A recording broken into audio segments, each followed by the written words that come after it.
Salam saudara-saudaraku terkasih, kembali lagi di Cahaya Kasih GKJ Prambanan episode ke-16. Kita patut bersyukur karena Tuhan selalu memberkati kita, selalu memberi kesehatan, selalu memberi kecukupan.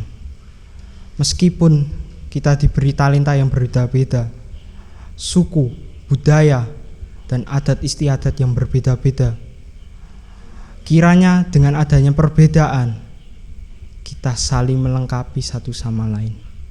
Pada saat ini saya mengajak saudara untuk mendengarkan firman Tuhan tentang apa, bagaimana, dan tujuan apa Tuhan menciptakan perbedaan bagi kita. Selamat menikmati, Tuhan memberkati.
Kembali lagi di dalam Cahaya Kasih episode ke-16.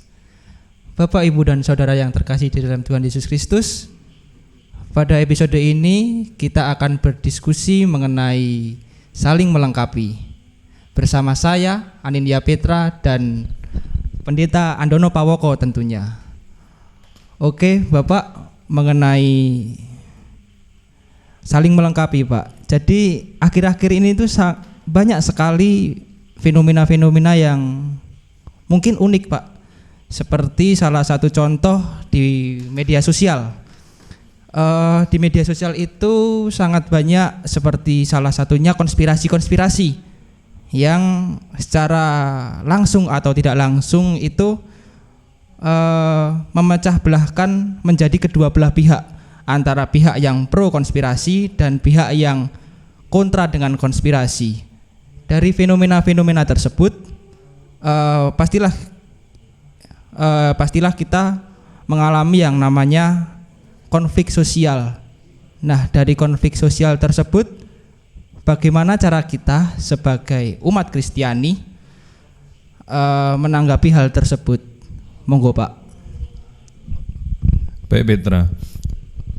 Jadi memang sebenarnya menarik ya untuk kita bicara tentang perbedaan pendapat yang kemudian berujung pada konflik atau berujung pada ketidaknyamanan dalam hubungan berelasi satu dengan yang lain ya. Iya, Pak. Baik, kita belajar dari kitab suci aja ya. Iya. Jadi pada minggu ini kita bertemu lagi dan kita mau bahas tentang Kejadian. Baik, saya mau membacakan Kejadian 2 ayat 21 sampai 22. Ini kisah yang romantis sebenarnya. Lalu Tuhan Allah membuat manusia itu tidur nyenyak. Ketika ia tidur, Tuhan Allah mengambil salah satu rusuk daripadanya, lalu menutup tempat itu dengan daging. Dan dari rusuk yang diambil Tuhan Allah dari manusia itu, dibangunnyalah seorang perempuan, lalu dibawanya kepada manusia itu. Nah, ini kisah yang biasanya kalau mantenan loh Pak Teo, sampai itu tulang rusuk yang gitu ya. Iya, Pak. Lama hilang. Jadi lagu romantis ya, atau lagu-lagu yang mengisahkan tentang bagaimana relasi laki-laki dan perempuan ya. Pada satu titik dianggap itu romantis, tapi sebenarnya ada masalah di sana. Nah, kisah Kejadian 2 ini peristiwa dibuatnya Hawa dari tulang rusuk Adam ya. Namun kisah ini sebenarnya ada wajah yang keras sebenarnya ya. Jadi kisah dalam Kejadian 2 ini menjadi sumber banyaknya kekerasan pada abad-abad selanjutnya. Bahkan sampai saat ini ada beberapa aliran kepercayaan yang masih mengambil kisah ini dan menggunakannya dengan tidak tepat ya. Kalau kita belajar ya, di Indonesia sebenarnya kesetaraan antara laki-laki dan perempuan itu sudah ada sejak zaman dahulu. Pada zamannya Majapahit umpamanya ya, itu sejak zamannya Ratu Gayatri Raja Patni Tribuana Wijaya Tunggadewi dan Ratu Sima, Ratu Suhita itu menjabat menjadi ratu di Majapahit. Nah, kemudian itu tenggelam karena ada kebudayaan lain masuk ke Indonesia dan membawa semangat patriarkat yang memakai ayat yang kita baca tadi ya. Baru muncul kemudian di zamannya R.A. Kartini. Kemudian di gereja juga itu masalah ya. Jadi emansipasi perempuan baru muncul belakangan juga. Nah, apa sebenarnya yang bisa kita pelajari dari peristiwa ini sebenarnya? Jadi ketika ketidaksetaraan itu dibangun dalam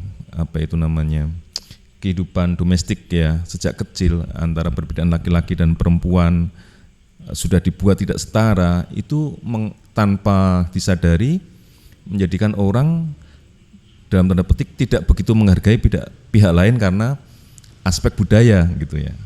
Jadi ini juga menarik ya, karena formasi atau konspirasi budaya tertentu sehingga menjadikan ketidaksetaraan. Sebenarnya kalau kita belajar dari Kejadian 1 ayat 27, kisah manusia laki-laki dan perempuan itu dibuat bersama-sama.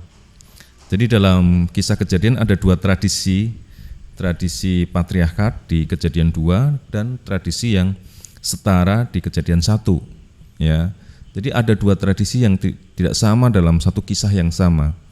Nah, dari sini saya ingin mengajak kita semua untuk belajar kalau tradisi patriarkat yang digambarkan dari kisah Kejadian 2 dari tulang rusuk, kisah tulang rusuk itu menjadikan kebudayaan yang tidak seimbang, adanya ordinasi dan subordinasi. Laki-laki lebih tinggi daripada perempuan, dan itu berkembang dalam budaya yang demikian masif ya, dan akhirnya ya tanpa sadar orang terjatuh pada tidak selaras, saling menghakimi satu dengan yang lain, dan itu dibangun sejak kecil ya. Ini masalah memang. Nah, sejauh mana ini menjadi kok bisa sampai kepada yang sekarang ini kita rasakan ya, orang saling bertentangan, kemudian mudah sekali breng-brengan gitu ya, mudah sekali saling menjatuhkan, mudah sekali saling merendahkan ya. Iya, Pak. Ya kurang lebih salah satunya karena tanpa sadar kita dibangun dalam budaya yang patriarkal, budaya yang ngajari kita untuk tidak seimbang satu dengan yang lain, budaya yang cenderung menang-menangan ya toh. Laki-laki kan jadinya ngono menang-menangan ya, sakjane iki perlu ditinjau ulang ya. Iya, Pak. Tapi itu budaya patriarkat itu katanya itu memang mengajak orang untuk lebih dominan daripada yang lain ya, entah itu laki-laki atau entah itu perempuan. Tapi ada memang budaya itu yang berkembang juga sampai saat ini, dan itu yang menjadikan konflik-konflik ini tidak selaras. Nah, bagaimana kalau kita belajar dari Kejadian 1 saja ya, di mana manusia diciptakan Tuhan itu setara. Kalau kita menghayati kisah Kejadian 1, Tuhan menciptakan laki-laki dan perempuan itu bareng-bareng, ada kesetaraan di sana, maka tidak ada lagi ordinasi dan subordinasi antar manusia, antar laki-laki dan perempuan, juga antar golongan satu dengan golongan lain gitu ya. Jadi ini kalau kita bisa menghayati lebih ke sana lebih enak sebenarnya. Jadi golongan satu tidak boleh mendominasi golongan lain. Golongan lain tidak boleh merasa didominasi oleh kelompok yang lain ya. Kalau kita menghayati ini, mungkin budaya kita akan jauh lebih baik. Nah, bercermin dari realita yang sekarang ada, menurut saya ya kita harus berpikir bahwa lewat Kejadian 1 semua manusia sama di hadapan Tuhan ya. Kalau kita belajar dari Kejadian 1 ayat 27 itu, semua manusia sama di hadirat Tuhan. Nah, karena itu perlu ini ditempatkan dalam pikiran kita. Bagaimana dengan perbedaan? Kalau kita pakai Kejadian 2, budaya patriarki, maka perbedaan diselesaikan dengan penindasan. Kalau kamu tidak sama dengan aku, tindas. Kalau kamu tidak cocok dengan aku, ya kamu nggak usah ikut aku, gitu ya. Itu budaya patriarkat yang muncul. Tapi kalau kita memakai Kejadian 1, lain cerita, ya. Kamu nggak ngalami Orde Baru sih ya? Belum, Pak. Enggak, kalau Pak. zamannya Orde Baru dulu nggak cocok sama bos besar ya habis hilang gitu ya. Dan datanya itu ada banyak sekali yang tidak cocok. Nah, kita beruntung pada budaya yang sekarang ya, di mana pemimpin kita menurut saya sangat baik ya, karena walaupun berbeda pun tidak begitu ditanggapi dengan penindasan ya, tapi dibiarkan supaya kita semua belajar.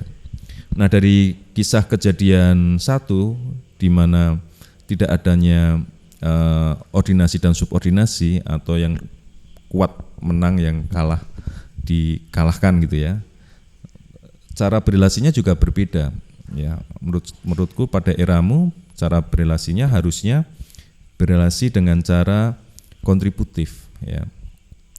Jadi kalau kita memakai kesetaraan kisah Kejadian 1 di mana manusia diciptakan sama satu dengan yang lain, maka bentuk relasinya relasi yang kontributif. Bagaimana relasi yang kontributif? Relasi yang kontributif adalah relasi yang memberikan.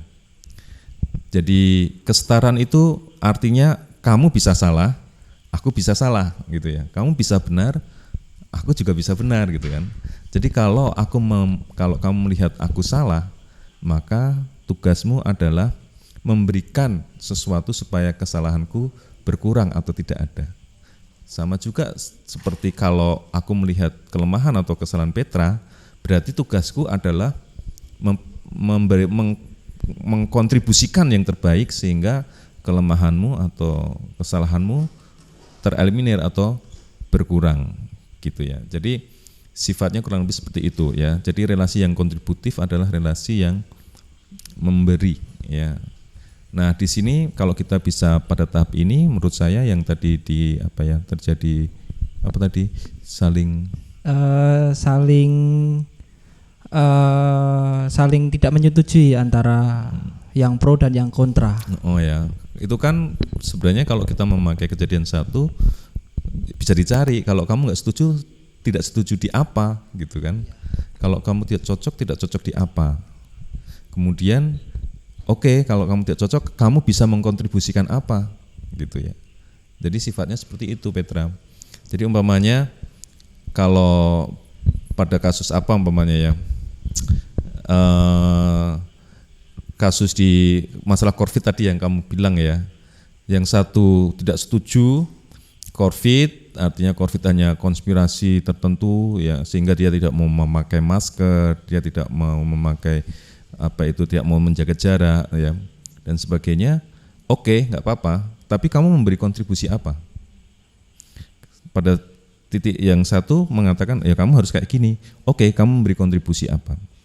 Kalau kamu mempunyai penelitian yang valid kalau COVID itu tidak menular, oke, kasih datanya dong. Gitu loh. Kalau kamu mengatakan bahwa itu tidak berbahaya, oke, kamu kasih data, kamu kasih masukan ke kita sehingga kita bisa memberi kontribusi yang bagus dalam komunitas kita bersama. Tapi kalau tanpa data asal ngomong, yaitu ya tadi kembali ke budaya dominasi tadi, asal jeplak, asal bicara keras, ingin dimenangkan. Nah, itu ya budaya patriarkat, budaya yang pengen menang dan menindas yang tidak setuju tanpa alasan mungkin, karena mungkin masalah suka dan tidak suka saja. Kurang lebih seperti itu, Petra. Jadi ya budaya kita berkembang masih dalam lingkup budaya patriarkal yang sangat kuat ya, tanpa disadari itu ada di dalam pengambilan keputusan sosial kita. Gitu, Petra. Gimana? Ya, baik Pak. Jadi kalau saya simpulkan, memang ada kelompok yang dominasi di bagian A, ada yang dominasi di bagian B. Itu bukan jadi sebuah perbedaan yang bisa memecah belahkan kita ya Pak ya. Harusnya ya Pak ya. Tapi dari dominasi tersebut itu bisa, ibaratnya kalau mau bangun rumah jadi batu bata, akhirnya itu jadi sebuah suatu hal yang menjadi hal yang saling melengkapi ya Pak ya. Iya. Jadi kemampuan yang kita miliki harus kita kontribusikan untuk mengisi kelemahan orang lain. Iya. Dan orang lain pun juga harus berterima kasih, bersyukur untuk kontribusi yang diberikan orang lain kepada diri kita. Nah, ini yang harus kita latih. Iya, menjadi tantangan ya Pak ya. Jadi tantangan dalam relasi-relasi sosial, relasi pribadi, interpersonal juga ini masih harus terus dilatih. Aku juga masih belajar, Petra, untuk ini. Ya kan? Iya, Pak. Nah, mungkin itu ya Bapak Ibu yang dikasihi Tuhan ya. Jadi jemaat juga di GKJ Prambanan ya. Mari GKJ Prambanan ini kita semua belajar untuk berkontribusi dalam sebuah relasi. Ya, kalau kita melihat kelemahan orang lain jangan dicacat, tapi kamu bisa apa? Nah, itu yang dipersembahkan ya. Ya, tradisi Kristen kan gitu ya, mempersembahkan Pak, hidup untuk orang lain itu seperti itu konkretnya. Iya, memberikan dengan kasih ya Pak ya. Iya, tidak dengan wah tak kuat, aku kuat wah gitu ya, tapi ya berkontribusi dengan kasih. Iya. Ya. Gitu, Petra. Iya, baik Pak Andono, terima kasih Pak atas diskusinya Pak, sangat menguatkan iman kita untuk saling memberikan apa yang menjadi kelebihan kita, dan bukan semakin menjatuhkan orang lain, tapi semakin memberi apa yang orang lain butuhkan. Baik Pak Andono, terima kasih atas diskusinya. Terima kasih, Petra. Namun sebelum kita tutup diskusi pada hari ini, ada baiknya kita berdoa bersama Pak. Diperkenankan Pak Andono untuk memimpin kita dalam doa. Mari kita berdoa. Tuhan, terima kasih untuk hari ini. Ajari kami untuk hidup yang memberi, hidup yang berbagi, supaya kehidupan kami bersama penuh dengan kecukupan, penuh dengan sukacita, dan sungguh-sungguh menjadi kehidupan dunia ini menjadi sarana bagi Tuhan menyatakan kemuliaan Tuhan. Bantu kami Tuhan sebagai jemaat Tuhan di GKJ Prambanan untuk berkontribusi positif dalam kehidupan bersama. Dalam nama Tuhan Yesus Kristus kami berdoa dan mengucap syukur. Kasih kami kepadamu Tuhan. Haleluya. Amin. Amin. Sekali lagi terima kasih Pak Andono atas diskusinya, sangat menguatkan kita. Bapak, Ibu, dan saudara yang terkasih dalam Tuhan Yesus Kristus, demikianlah Cahaya Kasih pada episode kali ini. Kiranya melalui Cahaya Kasih episode kali ini semakin menguatkan kita sebagai menjadi umat Kristen yang saling memberi dan saling kontributif. Sampai bertemu kembali pada Cahaya Kasih episode selanjutnya. Tuhan Yesus memberkati.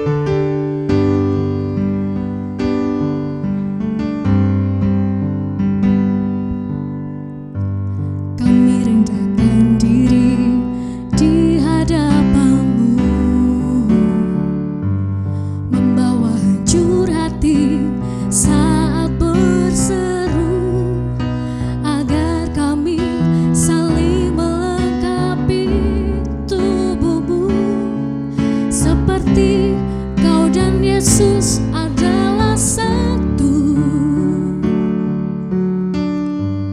Kami rendahkan diri di hadapan-Mu,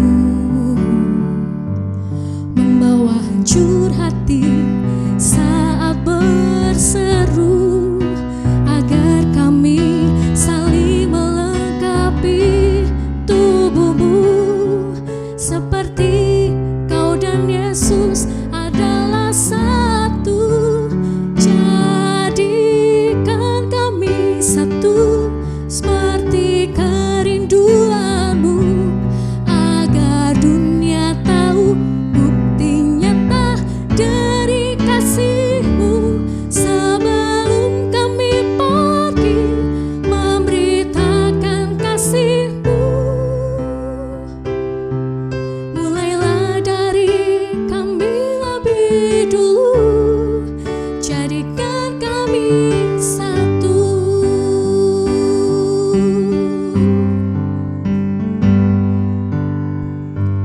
Kami rendahkan diri di hadapan-Mu, membawa hancur hati saat berseru, agar kami saling melengkapi tubuh-Mu, seperti Kau dan Yesus adalah satu. Jadikan kami satu seperti kerinduan-Mu, agar dunia tahu bukti nyata dari kasih-Mu. Sebelum kami pergi memberitakan kasih-Mu, mulailah dari kami lebih dulu, jadikan kami satu seperti kerinduan-Mu, agar dunia tahu bukti nyata dari kasih-Mu. Sebelum kami pergi memberitakan kasih-Mu,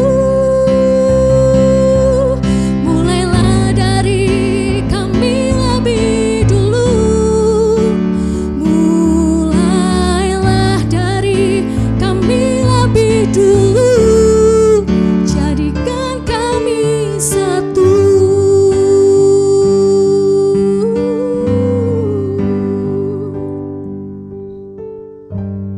Demikianlah firman Tuhan pada saat ini. Sampai ketemu lagi di episode berikutnya. Tuhan memberkati.